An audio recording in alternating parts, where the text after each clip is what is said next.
जैसलमेर, फलसून राजस्थान सरकार ने राजमथाई को नई पंचायत समिति मुख्यालय फलसून घोषित कर दिया है और फलसून और आसपास की जो 30 ग्राम पंचायतों के हजारों परिवारों को इससे लाभ मिलने को लेकर लोग खुश हैं। ग्रामीणों ने सबल सिंह सर्कल पर मिठाइयां बांटकर और आतिशबाजी कर खुशी का जश्न मनाया है। अब उन्हें अपने कार्यों के लिए 30 किलोमीटर दूर नहीं जाना पड़ेगा और प्रशासनिक सुविधाओं तक आसानी से पहुंच सकेंगे। ग्रामीणों ने मुख्यमंत्री भजनलाल शर्मा, केंद्रीय मंत्री गजेंद्र सिंह शेखावत और विधायक महेंद्र प्रतापपुरी महाराज का आभार व्यक्त किया है।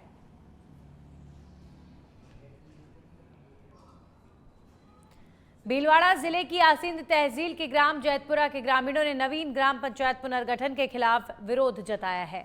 प्रशासन द्वारा जैतपुरा को नजदीकी पालड़ी पंचायत से हटाकर 8 से 9 किलोमीटर दुरुस्त धौली पंचायत में शामिल करने का निर्णय लिया गया है। ग्रामीणों के अनुसार ये निर्णय अव्यवहारिक और जन विरोधी है। इससे महिलाओं, बुजुर्गों और छात्रों को पंचायत जाकर सरकारी कार्य और योजनाओं का लाभ लेने में कठिनाई होगी। ग्रामीणों ने राजस्थान पंचायती राज अधिनियम 1994 की धारा 101 की अनदेखी का आरोप लगाते हुए जिला प्रशासन से तत्काल पुनर्विचार और जैतपुरा को पालड़ी पंचायत में ही शामिल रखने की मांग की है। ज्ञापन देने आए। जैतपुरा गांव जो है पूर्व में पालड़ी पंचायत में था, अब धूली में लिया जाता है, धूली में ले रहे हैं। तो धूली हमारे से 8.5 से 11 किलोमीटर ऑन रोड 11 किलोमीटर पड़ता है। वहाँ महिलाएं और वृद्ध लोग वहाँ कैसे पहुँचेंगे? और शंभूगढ़ पंचायत समिति में धूली जाएगा तो शंभूगढ़ हमारे से 25 किलोमीटर पड़ती है और अंटाली हमारे से 40 किलोमीटर पड़ती है। आम काश्तकार को, आम गरीब को, आम महिलाओं के साथ में ज्यादती हो रही है। पंचायत राज का पुनर्गठन इसलिए किया जा रहा है कि आम लोगों को सुविधाएं होए और हम लोगों के साथ में अन्याय किया जा रहा है। हम लोगों का दुर्भाग्य है। प्रशासन को कई बार ज्ञापन देने के बावजूद, राज्य सरकार के मंत्रियों को, राज्य सरकार की मंत्रिमंडलीय कमेटी को कई बार ज्ञापन देने के बावजूद भी हमारी समस्या का समाधान नहीं हो रहा है। हम मुख्यमंत्री आवास पे धरना देंगे और हमें जरूरत पड़ी तो हमें रोड जाम करना पड़ेगा, हमें जेल भेजा जाए या हमें सजा दे दी जाए, कोई दिक्कत नहीं है अगर हमारे साथ में न्याय। वहीं भोपाल में अयोध्या राम मंदिर के प्राण प्रतिष्ठा की 2 सालगिरह पर धूमधाम से रामोत्सव मनाया गया। विधायक रामेश्वर शर्मा के आयोजन और साधु संतों की उपस्थिति में मुख्यमंत्री डॉक्टर मोहन यादव ने राम मंदिर की प्रतिकृति पर दीप प्रज्वलन किया। रामेश्वर शर्मा ने जनता से अपील की है कि नए साल पर शराब न पीकर भगवान श्री राम के दर्शन करें और धर्म का जागरण करें। उन्होंने कहा कि राम के चरणों की धूल बनो, खुद राम बनने की कोशिश मत करो। इस अवसर पर उन्होंने कांग्रेस नेता दिग्विजय सिंह पर भी निशाना साधते हुए कहा कि उन्होंने आज तक राम मंदिर में दर्शन नहीं किए और अपने डर के कारण मंदिर नहीं गए। तो ये राम के जय जयकार कर रहे हैं और इसलिए कोई बात ध्यान रखो, राम से खुद की तुलना मत करो। राम के पद चिन्हों पर चलने की कोशिश सब करो पर खुद को राम बनने की कोशिश मत करो। इसलिए राजनेता जितने भी हैं समझदार हो जाएं, समझ लें राम के चरणों की धूल बनोगे तो भविष्य उज्जवल रहेगा। राम बनने की कोशिश करोगे तो ऐसा स्थायी मिलेगा कि उस वनवास से कोई वापस नहीं ला पाएगा। 500 साल पहले के हमारे मध्य प्रदेश के राजा विक्रमादित्य द्वारा 2000 साल पहले बनाया हुआ 84 काले कसौटी का अद्भुत दिव्य भव्य मंदिर जो हमारे देश पे आक्रमणकर्ताओं ने बाकी नुकसान किया, ऐसे में उन्होंने तत्कालीन अयोध्या के मंदिर को भी, विक्रमादित्य के मंदिर को ध्वस्त किया था। हमारा सबका सौभाग्य है 500 साल का हमारे समाज का संघर्ष और बलिदानों की, तमाम प्रकार के संघर्षों की बहुत गौरवशाली विरासत रही।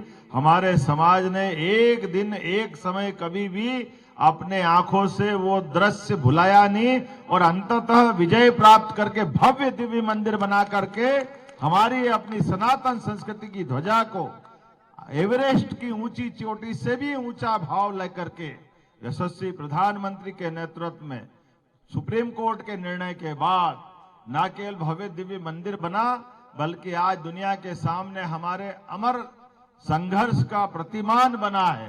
मेरी अपनी ओर से जोरदार बधाई। और अब खबर भीलवाड़ा के काछोला में थल चौराहे से थल गांव तक निर्माणाधीन सड़क पर लापरवाही से आमजन परेशान है। सड़क का एक छोर निर्माणाधीन है और दूसरी ओर गड्ढों के कारण आए दिन हादसे हो रहे हैं, जबकि वैकल्पिक मार्ग और मार्ग अवरुद्ध सूचना बोर्ड नहीं लगाए गए हैं। धूल से किसानों की फसल भी खराब हो रही है। थल पंचायत प्रतिनिधि हरीश चौधरी ने ठेकेदार और अधिकारियों की मिलीभगत का आरोप लगाया। वहीं ग्रामीणों ने सार्वजनिक निर्माण विभाग मांडलगढ़ के अधिकारियों पर संतोषजनक जवाब न देने का आरोप लगाया है। चौराहे से थलकला चौराहे तक जो एमडीआर सड़क का जो निर्माण हो रहा है, उसमें ठेकेदार और विभाग की लापरवाही के कारण, उनकी मिलीभगत के कारण आमजन इतने परेशान हो रहे हैं। बार बार धूल, मिट्टी, कंकर उड़ रहे हैं, उससे आमजन भी परेशान है। सीसी रोड बनाया हुआ है, इसमें गाड़ी जा नहीं रही है। गाड़ी अड़ी ठेकेदार की लापरवाही के हिसाब से। इधर मंदिर आ रहा, इधर रोड आ रहा, तो कहाँ लेके जाऊँ गाड़ी को? अच्छा, तो आपकी गाड़ी कहीं अड़ गई है? गाड़ी अड़ गई, बम्पर अड़ गया, पीछे के टायर अड़ गया, टायर कट गया। अब जाती नहीं गाड़ी, कहाँ लेके जाऊँ गाड़ी को? वहीं जैसलमेर में नववर्ष के स्वागत को लेकर सोनार दुर्ग से समसैंड ड्यून्स तक देसी और विदेशी सैलानियों की भारी भीड़ उमड़ रही है। दिल्ली, पंजाब, महाराष्ट्र, मध्य प्रदेश, उत्तर प्रदेश, पश्चिम बंगाल, हरियाणा, कर्नाटक, गुजरात, उड़ीसा, तमिलनाडु, छत्तीसगढ़, झारखंड और बिहार समेत विभिन्न राज्यों और देशों से पर्यटक जैसलमेर पहुंच रहे हैं। दिन में सोनार दुर्ग और अन्य दर्शनीय स्थलों पर और शाम को असम के रतीले धोरों पर सैलानी जमकर आनंद ले रहे हैं। पर्यटन सीजन के चलते भीड़ लगातार बनी हुई है और आगामी साल के पहले 5 से 10 दिन इसी तरह जारी रहने की संभावना है। पर्यटन के मानचित्र पर अपनी विशेष पहचान रखने वाली लोक कला, संस्कृति और धरोहरों की धरती इन दिनों पर्यटकों से गुलजार है। विश्व के कोने कोने और देश के विभिन्न प्रांतों से लगातार सैलानी जैसलमेर पहुंच रहे हैं। नववर्ष के स्वागत को लेकर लगातार सैलानियों का सिलसिला आने का जारी है। मैं आपको तस्वीरें दिखाता हूं कि सोनार दुर्ग पर इस वक्त पर्यटकों का हुजूम देखने को मिल रहा है। लगातार आने का सिलसिला जारी है। ऐसा ही नजारा यहाँ के तमाम पर्यटन स्थलों पर देखने को मिल रहा है। शहर में यहाँ के स्थानीय बासिंदों से ज्यादा सैलानी देखने को मिल रहे हैं। मेरे साथ कई सैलानी हैं, उनसे बात करने का प्रयास करते हैं। मेरा नाम नितिन जैन है। मेरी जन्मभूमि राजस्थान जोधपुर है और मेरी कर्मभूमि मुंबई है। अभी मैं मुंबई से आया हूँ मेरे पेरेंट्स को राजस्थान से लेके यहाँ जैसलमेर का न्यू ईयर सेलिब्रेशन करने के। मैम, कैसा लगा जैसलमेर? घूमे हैं और इसको देखकर कैसा लगता है वो बताइए। जैसलमेर अपने आप में एक अलग सिटी है, गोल्डन सिटी बोलते हैं इसको। इनका जो स्टोन है उसके नाम पे उसकी अलग ही हिस्ट्री है। और अभी तक हमने बाबा राम जी का टेम्पल देखा है, हमने हमारा आज फोर्ट देखा है और शाम को हम सैंड ड्यून्स देखेंगे। और कल हम गड़ीसर लेक गए थे जहाँ पे बड़ी बड़ी प्यारी प्यारी छतरियाँ बनी हैं और हम जो ये फोर्ट हमें देखा, हमें हमारे जो गाइड हैं अशोक जी ने, उन्होंने हमें पूरी हिस्ट्री बताई है, पूरा म्यूजियम दिखाया कि हर एक चीज़ का क्या क्या मीनिंग है, वो सब उन्होंने बताया। तो I am very excited and very much amazed by the city and the fort. बताया जा रहा है कि जैसलमेर जो है एक तमन्ना का शहर है। हर किसी की ख्वाहिश रहती है कि जैसलमेर एक बार जीवन में जाए तो जरूर जाए। तो यहाँ की जो हवेलियाँ हैं, कलात्मक हवेलियाँ, यहाँ का सोनार दुर्ग करीबन 950 साल के करीब हो चुके हैं, लेकिन आज भी वही उसी हालत में। तो उसको देखकर कैसा लगा, यहाँ का खान पान कैसा लगा, उसके बारे में इनका आर्किटेक्चर, इंफ्रास्ट्रक्चर, फोर्ट तो भाई एवरीवन नोज कि Jaisalmer is known about that. और खाना तो बिल्कुल 2 दिन से मैं जो हेल्दी खाना खा रही हूँ, मैं हेल्दी इसलिए बोलूँगी कि मैं 2 दिन से बाजरे की रोटी खा रही हूँ। और जो इनकी लोकल लड्डू है, उनको घोट लड्डू बोलते हैं, घोटवा लड्डू बोलते हैं, वो मैंने खाया, यहाँ का टेस्ट किया है। हल्दी की सब्जी खाइए, सेव टमाटर की सब्जी खाइए, लोकल खाना मैं मतलब हम लोग प्रेफर करते हैं कि हमें जितना लोकल खाना मिले हम उतना खाएं यहाँ पे। जी बिल्कुल। हाँ, यहाँ की जो कलात्मक हवेली है, यहाँ का खान पान, यहाँ का रहन सहन देखकर हैरत तो हो ही रहे हैं। लेकिन मेरे साथ कुछ पर्यटक और भी हैं, साथ है तो यंग कपल हैं। सर, क्या नाम है आपका? और जैसलमेर आए हैं नए साल का स्वागत करने के लिए, पुरानी यादों को भुलाकर एक नए साल में प्रवेश करने जा रहे हैं, क्या कहना चाहिए? मैं पुरानी यादों को ताज़ा करने ही आया हूँ, क्योंकि मैं फर्स्ट टाइम 1973 में गवर्नमेंट कॉलेज में प्रोफेसर बन के आया और 1 साल रहा। उससे हमारे मित्र भी यहाँ किले में प्रोफेसर रहा करते थे और रोज़ाना शाम को हम जैसलमेर और आसपास घूमते थे। और उसके बाद जो है यहाँ के लोगों से जुड़ा हुआ और फिर उन लोगों ने हम लोगों का शिक्षक के रूप में भी स्वागत किया, मार्गदर्शक के रूप में भी स्वागत किया। और यहाँ उस जमाने में जो लोग स्थानीय रहा करते थे, कवि नंद किशोर शर्मा जो राष्ट्रपति अवार्डेड रह चुके हैं, और भी इस प्रकार के कई मित्र परिचित हमारे रहे। और अब मैं तीसरी बार जब जैसलमेर आया हूँ, मुझे तो ऐसा लग रहा है कि पर्यटन के क्षेत्र में पूरे राष्ट्र में भले ही कितनी बढ़िया से बढ़िया धार्मिक पवित्र जगह हो, लेकिन इससे सुंदर मुझे कुछ नहीं लगता, क्योंकि यहाँ हर चीज़ नेचुरल है। और इसलिए Jaisalmer is a brand name in world, country, state, border area. और बॉर्डर एरिया में भी मैं आगे जा चुका हूँ, जहाँ नेशनल इंटरनेशनल दोनों बॉर्डर लगते हैं। जी बिल्कुल, पुरानी यादों को ताजा करने के लिए भी आए हैं मैम। पाकिस्तान में नकलिस्तान का एहसास कराने वाला गढ़ीसर सरोवर, जैसा कि मैम ने बताया कि आपने वहाँ पे बोटिंग भी की, तो उसको देखकर कैसा लगा? तो बहुत ज़्यादा अच्छा, बहुत एंटीक और सब चीज़ें बहुत अच्छी है और पूरी सिटी एकदम चेंज है। जी बिल्कुल। मैम, नए साल को जश्न को लेकर क्या कुछ प्लान है, किस तरीके से एंजॉय करने वाले हैं, क्योंकि फैमिली के साथ आएंगे, उसके बारे में बताइए। मैं मुंबई से आई हूँ, अपनी फैमिली के साथ में हूँ और हमारा नए साल का एंजॉयमेंट जो है वो होटल के अंदर ही है। उसमें पूरे सांस्कृतिक प्रोग्राम है और भी नाच गाना जो भी है वो वहाँ हम बैठ के सब लोग मिलके एंजॉय करेंगे। हाँ जी बिल्कुल, मौका है, दस्तूर है और जैसलमेर की गलियां हैं जो इस वक्त सैलानियों से गुलजार है। शहर के सोनादुर्ग से लेकर तमाम पर्यटन स्थलों और शम व खूड़ी के मखमली धौरों पर जो है सैलानियों का हुजूम देखने को मिल रहा है और नए साल के जश्न को देखकर आतुर नजर आ रहे हैं। और उनका मानना है कि न जाने मुकद्दर कब किस और ले जाएं, चले स्वर्ण नगरी। लोक कला, संस्कृति और धौरों की धरती का नववर्ष पर स्वागत किया जाए। सहयोगी आशीष पुरोहित के साथ हरिवल्लभ पुरोहित, सच में धड़क, जैसलमेर। अब खबरों में आगे बढ़ेंगे और बात करेंगे देसूरी के नारलाई गांव में आवारा पशुओं के कारण किसानों की फसलें खराब हो रही हैं। परेशान ग्रामीणों ने उपखंड अधिकारी सिद्धार्थ संधू को ज्ञापन सौंपकर पशुओं को पकड़कर यहां पर कंट्रोल में भेजने की मांग की है।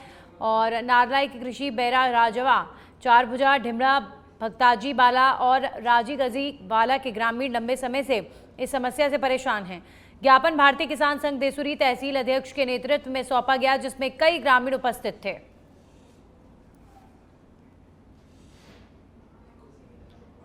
धौलपुर की कोतवाली पुलिस ने 15 दिसंबर को एक नाबालिग से दुष्कर्म कर फरार हुए 10,000 रुपए के इनामी बदमाश और पूर्व आरएसी जवान को उत्तर प्रदेश के वृंदावन से गिरफ्तार कर लिया है।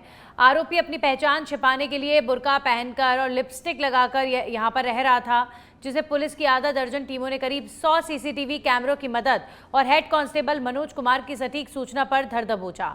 एसपी विकास सांगवान के अनुसार आरोपी ने नौकरी का झांसा देकर नाबालिग को घर बुलाया और उसके भाई को बहाने से बाहर भेजकर वारदात को अंजाम दिया था। घटना के वक्त आरोपी के परिजनों को भीड़ के गुस्से का सामना भी करना पड़ा था, जबकि आरोपी चकमा देकर फरार हो गया था।